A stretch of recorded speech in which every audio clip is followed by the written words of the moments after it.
Learn AJAX in 5 minutes. Asynchronous, JavaScript, and XML. What is AJAX?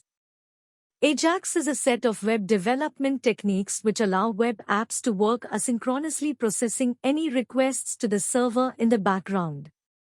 Using AJAX in a web app, you can send and retrieve data without reloading the page. Let's see a practical example to this. AJAX is not a programming language or a tool, instead it is just a concept. Let's see a use case of AJAX.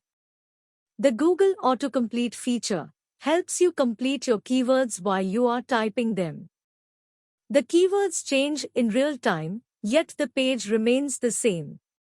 Some other examples where AJAX can be used in voting and rating system, Twitter's trending notification, chat rooms,